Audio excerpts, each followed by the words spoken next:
ರೆಡಿನಾ sir? First of all ನೀವು ಇಲ್ಲಿ ಬಂದಿರೋದು ಎಷ್ಟು ಖುಷಿ ತಂದ್ಕೊಟ್ಟಿದೆ ಅಂತ ಹೇಳ್ಕೊ ಆಗ್ತಾ ಇಲ್ಲ. ಇಷ್ಟೊತ್ತು ಇಷ್ಟು ಜೋಶ್ ಇರಲಿಲ್ಲ ಸರ್. ಪ್ರತಿಯೊಬ್ರು ಚಿಕ್ಕವರಿಂದ ದೊಡ್ಡವರಿಂದ ಪ್ರತಿಯೊಬ್ರು ಸೌಂಡ್ ಮಾಡ್ತಾ ಇದ್ದಾರೆ ಅಂತಂದ್ರೆ ಅದು ನಿಮ್ಮ ಹಾಜರಿ ಮಾತ್ರ ಕಾರಣ ಆಗತ್ತೆ. ಸರ್ ನಮ್ಮ ಕುಣಿಗಲ್ಗೆ ಬಂದಿದ್ದಾರೆ ರವಿಚಂದ್ರನ್ ಸರ್. ಒಂದ್ಸರಿ ಬರ್ಲಿ ಬಿಸಿಲು.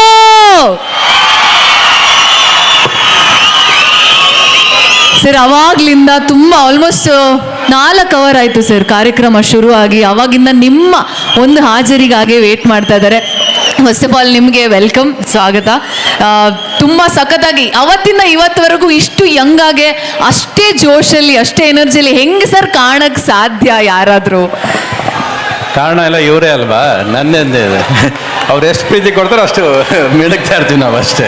ಆ್ಯಂಡ್ ಮುಂದೆ ನಿಮ್ಮದು ಐ ಆಮ್ ಗಾಡ್ ಅಂತ ಫುಲ್ಲು ಜೋಶಲ್ಲಿ ಸಿನಿಮಾ ಬೇರೆ ಬರ್ತಾ ಇದೆ. ಆ ಸಿನಿಮಾಯಿಂದ ನಾವು ಏನು ಎಕ್ಸ್ಪೆಕ್ಟ್ ಮಾಡ್ಬೋದು ಸರ್? ನೀವು ಕೊಟ್ಟಿರೋ ಸಿನಿಮಾಗಳೆಲ್ಲ ನಮ್ಮ ಕನ್ನಡಕ್ಕೆ ತುಂಬ ಡಿಫ್ರೆಂಟ್ ಆಗಿರೋದು. ಅಂದರೆ ಆ ಕಾಲಕ್ಕೇನೆ ಅಷ್ಟು ಎಲ್ಲ ಯೋಚನೆ ಮಾಡಿ ಅಷ್ಟು ಡಿಫ್ರೆಂಟಾಗಿ ಈ ಕಾಲದಲ್ಲಿ ಇವಾಗಿನ ರವಿಚಂದ್ರನ್ ಸರ್ ಯಾವ ಥರ ಸಿನಿಮಾ ಕೊಡ್ತಾರೆ ಅಂತ ನಾವು ಎಕ್ಸ್ಪೆಕ್ಟ್ ಮಾಡ್ಬೋದು? ಏನು ಶುರು ಮಾಡ್ಬಿಡದ? ಒಂದು ನಿಮಿಷ ಕೂತ್ಕೊಂಡು ಗೀತ್ಕೊಂಡು ಏನಿಲ್ವಾ? ಮಾತಾಡ್ಬೋದ? ಹೌದಾ? ಚಿನ್ನದಂತ ಮಾತುಗಳ ನೀವು. ಎಲ್ರಿಗೂ ನಮಸ್ಕಾರ. ನಾನೆಲ್ಲೋ ಬಂದ ತಕ್ಷಣ ಒಂದು 2 ನಿಮಿಷ ಕೂರಿಸ್ತಾರೆ ಅನ್ಕೊಂಡೆ. ಕೊಡ್ತಾರೆ ಬಂದ ತಕ್ಷಣ ಮೈಕ್ ಕೊಟ್ಬಿಡ್ತಾರೆ, ಗೊತ್ತಿರಲಿಲ್ಲ ನನಗೆ. ಎಲ್ಲರಿಗೂ ಶಿವರಾತ್ರಿ ಹಬ್ಬದ ಶುಭಾಶಯಗಳು. ನೀವು ಇವತ್ತು ಜಾಗರಣೆ ಮಾಡ್ತಾ ಇದ್ದೀರ, ನಾನು 2.5 ವರ್ಷದಿಂದ ಜಾಗರಣೆ ಮಾಡ್ತಾನೆ ಇದ್ದೀನಿ ನಾನು. ನನಗೆ ಶಿವ ಸಿಕ್ಕಿದ್ದು ಹೆಂಗೆ ಗೊತ್ತಾ? ನಮ್ಮ ಮನೇಲಿ ತಿರುಪತಿ ತಿಮ್ಮಪ್ಪನ ದೇವಸ್ಥಾನಕ್ಕೆ ಜಾಸ್ತಿ ಹೋಗೋದು. ಈಶ್ವರಿ ಎಂಬ ಪ್ರೊಡಕ್ಷನ್ಸ್ ಅಂತ ನಮ್ಮಪ್ಪ ಶುರು ಮಾಡಿದ್ದು. ಸೊ ಜಾಸ್ತಿ ತಿರುಪತಿಗೆ ಹೋಗ್ತಾ ಇದ್ದೆ ನಾನು. ಅದೇನೋ ತಿರುಪತಿಗೆ ಹೋಗೋದೇ ಬಿಟ್ಬಿಟ್ಟೆ ಮಧ್ಯ ನಾನು. ಏನಕ್ಕೆ ಅವನೇ ಸಾಲ ತೀರ್ಸಲ್ಲ, ನನ್ನ ಸಾಲ ಎಲ್ಲಿ ತೀರಿಸ್ತಾನೆ ಅನ್ನಿಸ್ಬಿಡ್ತು ನನಗೊಂದ್ಸರಿ ನನಗೆ. ಅದಾದಮೇಲೆ 2000 ಮಲ್ಲ ಮಾಡ್ತಿರ್ಬೇಕಾದ್ರೆ ಫಸ್ಟ್ ಟೈಮ್ ನನಗೆ ಶಿವ ಸ್ಟ್ಯಾಚ್ಯೂ ಒಂದು ತುಂಬ ಇಷ್ಟಪಟ್ಟಿದ್ದು. ನಾನು ತುಂಬ ಇಷ್ಟಪಟ್ಟು ಒಂದು ಶಿವ ಸ್ಟ್ಯಾಚ್ಯೂ ಪರ್ಚೇಸ್ ಮಾಡ್ತೀನಿ ನಾನು.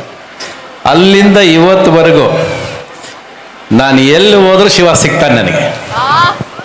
ಎಲ್ಲಿ ಹೋದ್ರೂ ಸಿಗ್ತಾನೆ. ಏನೋ ಒಂದು ಕಾರಣ ನೋಡಿ, ಇವತ್ತು ಇಷ್ಟು ದೂರ ಕರ್ಸ್ಕೊಂಡಿದ್ದೆ ಮಹಾರಾಜ.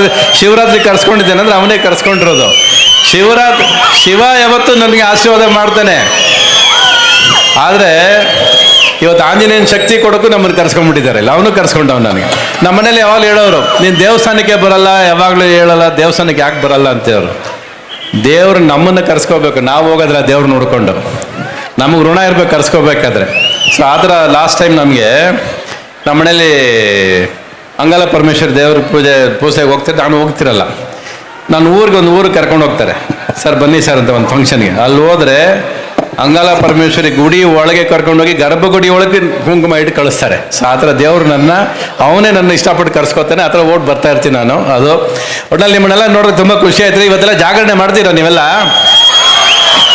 ಅಂದರೆ ರಾತ್ರಿಯಲ್ಲಿ ಎದ್ದಿರ್ತೀರಾ? ಹೌದಾ? ಏನು ಮಾಡ್ತೀರಾ ರಾತ್ರಿಯಲ್ಲಿ ಎದ್ದು?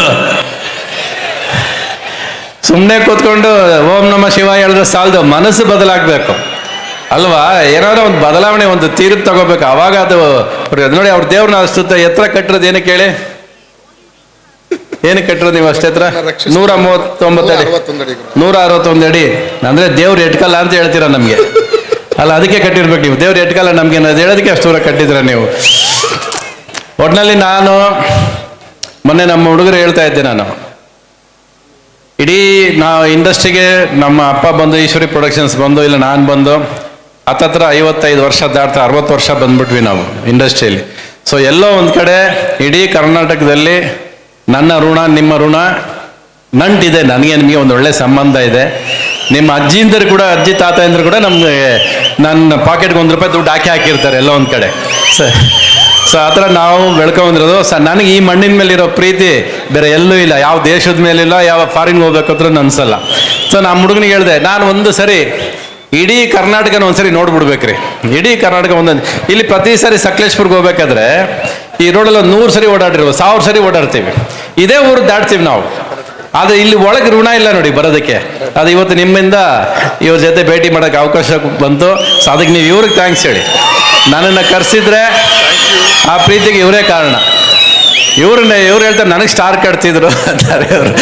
ಸೊ ಗೊತ್ತಿಲ್ಲ ಎಲ್ಲೆಲ್ಲಿಂದನೋ ಪ್ರೀತಿ, ಯಾವತ್ತಿಂದೋ ಪ್ರೀತಿ, ಆ ನಂಟು ಅದು ಸತ್ಯ ಆದರೆ ಅದೆಲ್ಲೋ ಒಂದು ದಿವಸ ನಮ್ಮನ್ನು ಸೇರಿಸುತ್ತೆ, ಮಣ್ಣನ್ನು ಮುಟ್ಸುತ್ತೆ, ನಿಮ್ಮ ಪ್ರೀತಿನ ತಾಕುತ್ತೆ ಅಂದರೆ ಅದು ಈ ದಿನ ಕಾರಣ ಆಗುತ್ತೆ ಅದಕ್ಕೆ. ಆ್ಯಂಡ್ ನನಗೆ ಇವತ್ತು ಬಂದಿದ್ದು ತುಂಬ ಖುಷಿಯಾಗಿತ್ತು ಅಂದರೆ ಶಿವರಾತ್ರಿ. ನಾನು ಹೇಗಿದ್ರು ಮಲಗೋದಿಲ್ಲ, ನನಗೆ ನಿದ್ದೆ ಅನ್ನೋದೇ ಮರ್ತೋಗಿದೆ ಆ್ಯಕ್ಚುಲಾಗಿ. ಈಗ ಇವತ್ತು ಕೂಡ ನಾನು ಬೆಳಗ್ಗೆ 2 ಗಂಟೆಗೆ ಎದ್ದಿದ್ದು. 2 ಗಂಟೆಗೆ ಎದ್ದು ಇನ್ನೂ ಎಚ್ಚರ ಇದ್ದೀನಿ ನಾನು, ಇನ್ನೂ ನಿದ್ದೆನೇ ಬರೋದಿಲ್ಲ ನನಗೆ. ಈಗ ಐ ಆಮ್ ಗಾಡ್ ಅಂತ ಕೇಳಿದ್ರು ಇವರು, I am god the crazy ಅಂತ. ನನಗೆ ನೀವು ಮಧ್ಯ ತುಂಬ ಕೆಟ್ಟ ಸಿನಿಮಾಗಳು ನೋಡಿರ್ತೀರ ನಂದು, ಅದೇನು ಮಾಡೋಕ್ಕಾಗೋದಿಲ್ಲ. ಪರಿಸ್ಥಿತಿ, ಮನುಷ್ಯ ಒಂದೊಂದ್ಸರಿ ಕುಗ್ಗುತ್ತಾನೆ. ಆವಾಗ ಪರಿಸ್ಥಿತಿ ನಮಗೆ ಗೊತ್ತಿರೋ ಕೆಟ್ಟ ಸಿನಿಮಾಗಳು ಮಾಡ್ಕೊಂಡು ಬರೋಂಥ ಪರಿಸ್ಥಿತಿ ಬಂದಿರುತ್ತೆ. ದುಡ್ಡು ಮಾಡ್ಕೊಂಡು ಬದುಕಬೇಕಲ್ಲ ಒಂದ್ಸರಿ, ಆ ಥರ ಬದುಕೊಂಡು ಬಂದಿದ್ದೀನಿ ನಾನು. ಬಟ್ ಈ 2.5 ವರ್ಷದಿಂದ ಡಿಸೈಡ್ ಮಾಡಿದ್ದು ಸಾಕು, ಇಷ್ಟು ಜನ ನಿನ್ನನ್ನು ತುಂಬ ನಂಬಿದ್ದಾರೆ. ಸೊ ಆ ನಂಬಿಕೆ ಉಳಿಸ್ಕೋಬೇಕಾದ್ರೆ ನೀನು ಅವ್ರಿಗೆ ನಿನ್ನ ಇಷ್ಟವಾದ ಸಿನಿಮಾ, ಒಂದು ಚೂರು ಮನಸ್ಸಲ್ಲಿ ಕಲ್ಮಶ ಇಲ್ಲದೆ ಪ್ರೀತಿಯಿಂದ ನೀನು ಕಸಬು ಇಷ್ಟು ದಿವಸ ನಿನ್ನ 40 ವರ್ಷ ಇನ್ನಷ್ಟು ಕರ್ಕೊಂಬಂದಿದೆ, ಅದಕ್ಕೊಂದು ಸಿನಿಮಾ ಮಾಡಲೇಬೇಕು ಅಂದಾಗ ಶುರು ಮಾಡಿದ್ದೆ I am god the crazy ಅಂತ. ಅದ್ರಲ್ಲಿ ಸುಮಾರು ಹಾಡುಗಳಿದೆ, ಅಂದರೆ ಪ್ರಮೋಷನ್ ಹಾಡುಗಳು ಎಲ್ಲ ಸೇರಿ ಒಂದು 30-35 ಹಾಡು ಬರುತ್ತೆ. ಪ್ರಮೋಷನ್ ಹಾಡುಗಳೆಲ್ಲ ಸೇರಿ 35 ಹಾಡು ಅಂದ ತಕ್ಷಣ ಹೆಂಗಪ್ಪ ಸಿನಿಮಾ 35 ಹಾಡಲ್ಲಿ ಹೆಂಗೆ ಅನ್ಕೋಬೇಡಿ. ಅದ್ರಲ್ಲಿ 1 ನಿಮಿಷದ ಹಾಡು, 4 ನಿಮಿಷದ್ದು ಎಲ್ಲ ಥರ ಹಾಡುಗಳು ಬರ್ತಾ ಇರುತ್ತೆ. ಜನ ನನ್ನ ಮೇಲೆ ಎಷ್ಟು ಪ್ರೀತಿ ಇಟ್ಕೊಂಡಿದ್ದಾರೆ ಅಂದರೆ, ನಾನು ಇನ್ನೂ 1 ಹಾಡು ರಿಲೀಸ್ ಮಾಡಿಲ್ಲ, ಆದರೆ ಆಗಲೇ ಒಂದು 10 ಹಾಡು ಮಾರ್ಕೆಟಲ್ಲಿ ರಿಲೀಸ್ ಆಗಿಬಿಟ್ಟಿದೆ. ಅಂದರೆ ಅವರವರೇ ಮಾಡ್ಕೊಂಡು ಅವರವರೇ ರಿಲೀಸ್ ಮಾಡಿಕೊಂಡು ಆಗಲೇ ಪ್ರಚಾರ ಶುರು ಹಚ್ಕೊಂಡ್ಬಿಟ್ಟಿದ್ದಾರೆ. ಅದು ಅವರು ನನ್ನ ಮೇಲೆ ಇಟ್ಟರು ಪ್ರೀತಿ, ಅದೆಲ್ಲ ಏನೇ ಬೇಜಾರು. ಬಟ್ ನಾನಂತೂ ಇನ್ನೂ 1 ಹಾಡು ರಿಲೀಸ್ ಮಾಡಿಲ್ಲ. ಇವತ್ತೊಂದು ಟ್ರೈಲರ್ ಅಷ್ಟೇ ರಿಲೀಸ್ ಮಾಡಿದ್ದೀನಿ, ಅದರಲ್ಲಿ ಒಂದು ಚಿಕ್ಕ ಹಾಡು ಬಿಟ್ಟಿದ್ದೀನಿ, ಮಾರ್ಕೆಟಿಗೆ ಬಿಟ್ಟಿದ್ದೀನಿ ನಾನು. ಬಟ್ ಅತಿ ಶೀಘ್ರದಲ್ಲಿ ಎಲ್ಲ ಹಾಡುಗಳು ಒಂದೊಂದಾಗಿ ಬಿಡಬೇಕಾಗತ್ತೆ. ಯಾಕಂದರೆ ಇದನ್ನು ನಿಮಗೆ ಅರ್ಥ ಮಾಡಿಸೋದೇ ಒಂದು ದೊಡ್ಡ ಪ್ರೋಸೆಸ್ ಇದೆ ಸಿನಿಮಾ. ಇದು ಮ್ಯಾಜಿಕಲ್ ಮ್ಯೂಸಿಕಲ್ ಮಿರಾಕಲ್ ಅಂತ.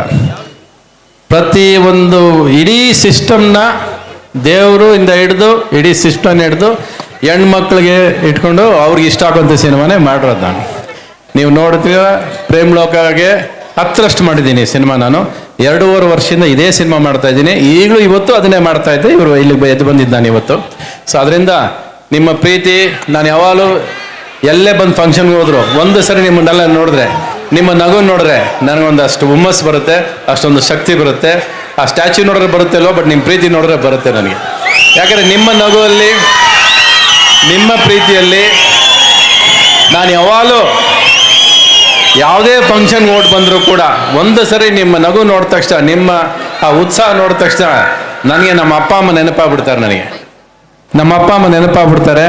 ನಮ್ಮ ಅಪ್ಪ ಅಮ್ಮ ನನ್ನ ಬಿಟ್ಟು ಹೋಗೋದಿಲ್ಲ. ನೀವು ನನ್ನ ನೋಡಿ ನನ್ನ ಅಪ್ಕೊಳ್ಳೋವರೆಗೂ, ನನ್ನ ಪ್ರೀತಿ ಮಾಡೋವರೆಗೂ ನಮ್ಮ ಅಪ್ಪ ಅಮ್ಮ ಜೀವಂತವಾಗೇ ಇರ್ತಾರೆ ಆ ನಗುವಲ್ಲಿ ಅಂತ ನಂಬಿರೋನು ನಾನು. ಅದನ್ನ ಇವತ್ತಿಗೂ ನಿಜ, ಅದು ಸತ್ಯದ ಮಾತು, ಅದ್ರಲ್ಲಿ 2ನೇ ಸುಳ್ಳಿಲ್ಲ ಅದರಲ್ಲಿ. ಒಟ್ಟಲ್ಲಿ ಇಷ್ಟೊತ್ತು ಕಾಯ್ತೀನಿ ಸರ್. ಏನು ಬೇರೆ ಏನು ಫಂಕ್ಷನ್ ಇದೆ ಅವ್ರಿಗೆ? ಏನಿಲ್ಲ ಅಂದರೆ ಪಾಪ ನಿಮ್ಮನ್ನ ನೋಡೋಕ್ಕೋಸ್ಕರ ತುಂಬ ಖುಷಿ ಆಯ್ತಲ್ಲ ನಿಮ್ಮ ನೋಡಿ ಎಲ್ಲ. ಇಷ್ಟೊತ್ತಾದ್ರೂ ಅಂದರೆ ಇನ್ನೂ ಇರ್ತಾರಲ್ವ ಇವರೆಲ್ಲ? ನೋಡೋಣ ಏನು ಮಾಡ್ತಾರೆ. ನಮಸ್ಕಾರ ಎಲ್ಲರಿಗೂ, ಹ್ಯಾಪಿ ಶಿವರಾತ್ರಿ. ಮತ್ತೊಮ್ಮೆ ಸರ್ ಈ ಕಡೆ ಐ ಆಮ್ ಗಾಡ್ ರಿಲೀಸ್ ಆದಾಗ, I am god the crazy release ಆದಾಗ ಈ ಸರಿ ಇವ್ರು ಕರೆಸಿದ್ದಾರೆ. ಅವತ್ತು ನೀವು ಕರೆಸ್ಬೇಕು, ನೀವು ಕರೆಸ್ಬೇಕು. ನೀವು ಆಟ ಹಿಡಿದು ಇವ್ರಿಗೆ ಹೇಳಿ ಕರೆಸ್ಕೋಬೇಕು. ಎಲ್ಲರೂ ಇನ್ಸ್ಟಾಗ್ರಾಮಲ್ಲಿ ಮೆಸೇಜ್ ಮಾಡಿ, ಕುಣಗಲ್ಲಿಂದ ನಾವು ಹೇಳ್ತಾ ಇದ್ದೀವಿ ಬನ್ನಿ ಅಂತ. ನಾನು ಬರಲಿಲ್ಲ ಅಂದರೆ ಕೇಳಿ. ಈ ಕಡೆ ಹೋದ ಕುಣಗಲ್ ಬರದೆ ಹೋಗೋದಿಲ್ಲ ಒಳಗೆ. ನಾನು I am god crazy release ಆದ ದಿವಸ ನಾನು ಬರ್ತೀನಿ, ನಿಮ್ಮನ್ನು ಭೇಟಿ ಮಾಡ್ತೀನಿ. ಒಟ್ಟಿನಲ್ಲಿ ನಿಮ್ಮನ್ನು ಭೇಟಿ ಮಾಡಿದ ಸಂತೋಷ. ಪ್ರತಿ ಮಣ್ಣನ್ನು ಮೆಟ್ಟಬೇಕು ಕರ್ನಾಟಕದಲ್ಲಿ ನನ್ನ ಆಸೆ ಇದೆ ನನಗೆ. ಇವತ್ತು ಕುಣಗಲ್ಗೂ ಬಂದಿದ್ದೀನಿ. ಇಡೀ ಕರ್ನಾಟಕ ಎಂಡ್ ಕರೆದು ಬಿಡ್ರಿ ಈ ಸರಿ ನನ್ನ. ಸೊ ನನಗೆ ದೇಶ ಸುತ್ತ ನೋಡೋ ಆಸೆ ಇಲ್ಲ, ಕರ್ನಾಟಕ ಒಂದೇ ಸುತ್ತ ನೋಡೋ ಆಸೆ ಇರೋದು ನನಗೆ. ನಾನು ಉಸಿರಿರೋದು ಇಲ್ಲೇ, ನಾನು ಬೆಳೆದಿರೋದಿಲ್ಲೇ, ನಾನು ಹೆಸರು ಮಾಡಿರೋದಿಲ್ಲೇ. ಎಷ್ಟಾರ ಬೈರಿ, ಎಷ್ಟಾರ ಹೋಗಲ್ರಿ, ಎಷ್ಟಾರ ಪ್ರೀತಿ ಕೊಡಿ. ಈ ಮಣ್ಣನ್ನು ಬಿಟ್ಟಂತೂ ಎಲ್ಲೂ ಹೋಗೋದಿಲ್ಲ, ನಾನು ಇಲ್ಲೇ ಬರೋದು. ನಾನು ಎಲ್ಲರೂ ನಮಸ್ಕಾರ ಸರ್. ಆ ಕಡೆ ಇರೋರ್ನಂತೆ ಒಂದ್ಸರಿ ಮಾತಾಡಿಸ್ಬಿಡಿ. ಎಲ್ಲ ಕತ್ಲೆಯಲ್ಲಿ ಹೋಗಿ ನಿಂತ್ಕೊಂಡಿದ್ರ, ಒಳಗೆ ಬಂದ್ರು ಅಟ್ಲೀಸ್ಟು ಕಾಣಿಸೋದೆ. ಸರ್ ಪ್ರೇಮಲೋಕ ಅವಾಗಲ್ಗೆ ಅಷ್ಟು ಸೂಪರ್ ಹಿಟ್ ಅಲ್ಲ. ಈಗ ಐ ಆಮ್ ದ ಗಾಡ್ ಯಾವ ಲೆವೆಲ್ಗೆ ಸೂಪರ್ ಹಿಟ್ ಆಗುತ್ತೆ ಅಂತ ಇವಾಗ ಕೇಳಿಸ್ಕೊಳ್ಳಿ. ಎಷ್ಟು ಜನ ಹೋಗ್ತಾರಪ್ಪ ಫಸ್ಟ್ ಡೇ ಫಸ್ಟ್ ಶೋ? ಇದಕ್ಕಿನ್ನ ಪ್ರೀತಿ ಬೇಕಾ ಸರ್? ನಾನು ಒಂದೇಳ, ನಾನು ಇವತ್ತವರೆಗೂ ಯಾವುದೇ ಸಿನಿಮಾ ಮಾಡಿದ್ರು ಕೂಡ ಅವ್ರು ಇಷ್ಟಪಟ್ಟು ಒಳಗೆ ಬರಬೇಕು, ಅದು ತುಂಬ ಇಂಪಾರ್ಟೆಂಟು. ಇವತ್ತು ಮೇಜರಾಗಿ ಆಗಿರೋ ತೊಂದರೆ ಏನಂದರೆ, ನೀವೆಲ್ಲ ಒಂದು ಮರ್ತೋಗಿದ್ದೀರಾ, ಸಿನಿಮಾ ಥಿಯೇಟ್ರ್ ಒಳಗೆ ಇವತ್ತು ಪ್ರೇಕ್ಷಕರೇ ಇಲ್ಲ, ಎಲ್ಲ ವಿಮರ್ಶಕರೇ ಇದ್ದೀರಾ. ಬರೀ ಕಮೆಂಟ್ ಮಾಡೋಕ್ಕೂ ಲೈಕ್ ಮಾಡೋದು, ಹೌದು. ಇದೆಲ್ಲ ಜೀವನ. ಐ ಆಮ್ ಗಾಡ್ಗೆ ಹೋಗಿದ್ದ ದಿವಸ ನೀವು ವಿಮರ್ಶೆ ಮಾಡಬೇಡಿ, ಸುಮ್ಮನೆ ಮಜಾ ತಗೊಂಡು ಹೋಗ್ರಿ. ಸಿನಿಮಾ ಒಳಗೆ ಹೋಗ್ಬಿಟ್ಟು ಸುಮ್ಮನೆ ಮಜಾ ಮಾಡಿ, ಸಿನಿಮಾ ಎಂಜಾಯ್ ಮಾಡಿ. ಈಗ ಒಂದು 10 ವರ್ಷದಿಂದ ಸಿನಿಮಾ ಹೆಂಗ್ ನೋಡ್ತಿದ್ರಿ ಎಲ್ಲರೂ? ಹೌದು ಹೌದು ನಿಜ. ಹೆಂಗ್ ನೋಡ್ತಿದ್ರಿ?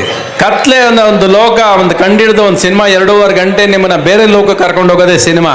ಇವತ್ತೇನಾಗ್ಬಿಟ್ಟಿದೆ, ಅವ್ರಿಗೂ ಒಳಗೋಗಿ ಕ್ಯಾಮ್ರಾ ಇಟ್ಕೊಂಡ್ಬಿಡ್ತಾರೆ, ಅವರು ಸ್ಪರ್ಧೆ ಮೇಲೆ ಕೂತ್ಕೊಂಡು ಆಕ್ಟ್ ಮಾಡ್ತಾ ಕೂತಿರ್ತಾರೆ, ನಗು ಬರ್ದ್ರು ನಗ್ತಾ ಇರ್ತಾರೆ ಕ್ಯಾಮ್ರಾ ನೋಡ್ಕೊಂಡು. ಆಚೆ ಬಂದ್ಬಿಟ್ಟು ಸಿನಿಮಾ ಚೆನ್ನಾಗಿದೆ ಚೆನ್ನಾಗಿಲ್ಲ ನೋಡು. ಸಿನಿಮಾ ಚೆನ್ನಾಗಿದ್ರೆ ಯಾರನ್ನು ಎಳ್ಕೊಂಬರೋ ಕೆಲಸನಿಲ್ಲ, ಹೇಳೋ ಕೆಲಸನಿಲ್ಲ. ಅದು ನೋಡಿದರೆ ಅದಕ್ಕೆ ಸಾಕ್ಷಿ ನಾನೇ. 40 ವರ್ಷ ಇಂಡಸ್ಟ್ರಿಯಲ್ಲಿ ಇದ್ದೀನಿ, 60 ವರ್ಷ ಸಿನಿಮಾ ಮಾಡ್ಕೊಂಡಿದ್ದೀನಿ ಅಂದರೆ ನಿಮ್ಮ ಪ್ರೀತಿ ಇಲ್ಲದೆ ಇಷ್ಟು ದೂರ ಬರೋದಕ್ಕೆ ಸಾಧ್ಯ ಇಲ್ಲ ನಾನು, ಅಲ್ವಾ? ನಮಗೆ ಗೊತ್ತಿರೋದು ಅದೊಂದೇ ಕಸಬು. ಸಿನಿಮಾ ಬಿಟ್ಟರೆ ಬೇರೆ ಗೊತ್ತೂ ಇಲ್ಲ, ಬೇರೆ ಮಾಡೋಕ್ಕೆ ಬರೋದು ಇಲ್ಲ ನನಗೆ. ಅಲ್ಲ, ರವಿ ಸರ್ ಸಿನಿಮಾ ಮಾಡೋದು ನಾವು ನೋಡದೆ ಇರೋದು ಎಲ್ಲ ಸುಳ್ಳು ಸರ್. ಖಂಡಿತ ಪ್ರತಿಯೊಬ್ರು ನೋಡುವಂಥ ಸಿನಿಮಾ ಅಂದರೆ ಅದೊಂದು ಜೀವನದ ಪಾಠ ಕೂಡ ಹೌದು. ಸೊ ಸಿನಿಮಾ ಅಷ್ಟು ಇಂಪಾರ್ಟೆಂಟ್ ಆಗುತ್ತೆ, ಒಂದು ಕತೆ, ಒಂದು ಯಾರು ಹೇಳ್ತಾ ಇದ್ದಾರೆ ಅಂತಂದ್ರೆ, ಸೊ ಅಷ್ಟು ಇಂಪಾರ್ಟೆಂಟ್ ಆಗುತ್ತೆ. ನಿಮ್ಮಿಂದ ಒಂದು ಡೈಲಾಗ್ ಕೇಳ್ಬೋದಾ? ನಾನು ಡೈಲಾಗ್ ಯಾವತ್ತು ಹೇಳಿಲ್ಲ ರೀ. ಡಿ ಬಾಸ್ ಬರ್ತಾರೆ ಬಿಡು, ಇನ್ನೊಂದು 2 ತಿಂಗಳಲ್ಲಿ ಆಚೆ ಬರ್ತಾರಂತೆ.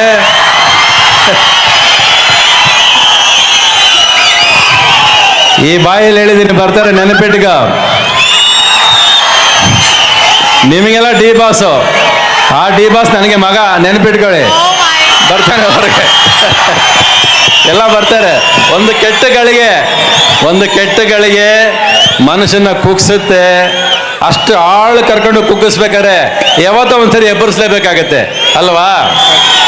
ಸೊ ಅದು ಕಾಯನ ಎಲ್ಲರೂ. ಬಟ್ ಎಲ್ಲರೂ ಒಂದೇ ಪ್ರೀತಿಯಿಂದ, ಒಂದೇ ಮನಸ್ಸಿಂದ ಇಲ್ಲಿ ಪೂಜೆ ಮಾಡ್ರಿ, ಇಲ್ಲಿ ಪೂಜೆ ಮಾಡಿ ಬರ್ತಾರೆ. ವಾ, ಎಂತ ಮಾತಂದ್ರಿ ಸರ್, ಖುಷಿ ಆಗುತ್ತೆ ಕೇಳೋದಿಕ್ಕೇನೆ. ಸೊ ಡೈಲಾಗ್ ಹೇಳಲ್ಲ ಅಂತಂದ್ರಲ್ಲ, ಡಾನ್ಸ್ ಮಾಡ್ಬೇಕಂಗಾದ್ರೆ ಒಂದೇ 2 ಸ್ಟೆಪ್ಪು. ನೀನೇನಮ್ಮ, ನೀನೇನ್ ಬೇರೆ ಕೆಲಸ ಇಲ್ಲ ನಿನಗೆ? ಇಲ್ಲ ಸರ್, ನನಗೆ ಇದೆ ಸರ್ ಕೆಲಸ, ಅದಕ್ಕೆ ಸರ್ ಕರೆದಿರೋದು. ಯಾವತ್ತೇ ಹಾಡ್ ಜೊತೆ ಸರ್ 2 ಸ್ಟೆಪ್ಪು.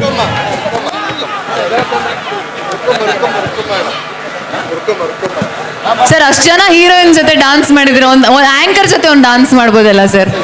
ಎಲ್ರು ಡಾನ್ಸ್ ಬೇಕಾ ಬೇಡವಾ ಸರ್? ಬರೀ ಹೀರೋಯಿನ್ ಜೊತೆ ಡಾನ್ಸ್ ಮಾಡ್ತೀರಾ, ಆಂಕರ್ ಜೊತೆನೂ ಡಾನ್ಸ್ ಮಾಡ್ತೀರಾ? ಆಂಕರ್ ಜೊತೆನೂ ಡಾನ್ಸ್ ಮಾಡ್ತೀರಾ, ಬರೀ ಹೀರೋಯಿನ್ ಜೊತೆ ಡಾನ್ಸ್ ಮಾಡ್ತೀರಾ? ಕಮಾನ್, ಎಸ್ ಬನ್ನಿ, ಬರ್ಲಿ ಜೋರಾಗಿ ಚಪ್ಪಾಳೆ. ಡಾನ್ಸ್ ಬರ್ತಿದೆ.